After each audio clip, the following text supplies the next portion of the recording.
I am the tofu golem. Please enjoy the video. You start by preparing the model and picking the exact face to thread. Select the cylindrical face or existing hole. This tells Solidworks where to apply geometry. Once done, measure diameter, depth, and decide on thread standard and pitch so the feature matches fastener specs. Make sure to set units and tolerances correctly in your document. Incorrect units cause mismatches later. Now, switch to the Features tab and be ready to open the Thread tool to begin creating the thread. Open the Thread tool and configure parameters carefully. Choose Modeled Thread for manufacturing geometry or Cosmetic Thread for drawings. You want modeled only if you need actual helical geometry. Then select the thread specification, size, and pitch to match your hardware. Next, set the start location and total thread length.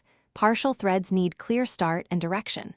Once parameters match, preview the cut or add. This prevents rework.